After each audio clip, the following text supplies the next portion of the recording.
আমার নবীর বিহেভিয়ার কেমন ছিল, কন্ডাক্ট সিস্টেম কেমন ছিল, ম্যানার কেমন ছিল, মানুষের সাথে কমিউনিকেশনটা কেমন ছিল, ব্যবহারিক জীবনটা কেমন ছিল, এগুলো আমল করার দরকার আছে না নাই?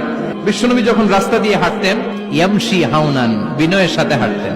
ইয়ামশি হাউনান, রহমানের বান্দারাও বিনয়ের সাথে রাস্তা দিয়ে হাঁটে, ঠিক কিনা? ওয়া ইবাদুর রহমানিল্লাযীনা ইয়ামশুনা আলাল আরদি হাওনান ওয়া ইযা খাতাবাহুমুল জাহিলুনা ক্বালু সালামা।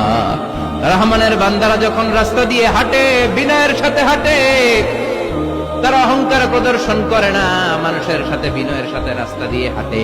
এজন্য রাস্তা দিয়ে যখন হাঁটবো বিনয়ের সাথে হাঁটবো। রাজি আছেন তো? নাকি অহংকার প্রদর্শন করে হাঁটবেন? বিশেষ করে যুবকেরা, ৩-৪ জন যুবক একসাথে হলে রাস্তায় ওদের আর কারো হুঁশ জ্ঞান থাকে না, পুরো দুনিয়াটাই মনে হয় দুনিয়াটাই আমার, আছে না নাই?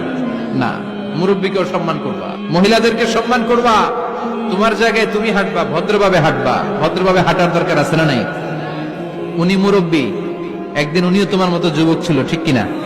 এই যে আমার কালো দাড়ি আজীবন কালো থাকবে? কথা বলেন। উনার সাদা দাড়ি ছোটবেলায় মনে সাদা দাড়ি নিয়ে আসছিল না? উনিও একদিন তাগড়া যুবক ছিল, উনিও কোম্পানিগঞ্জ বাজারে দাঁড়ালে লোকজন তাকিয়ে থাকতো, ঠিক কিনা? তার মানে রং ধরা যৌবন জং ধরে শেষ।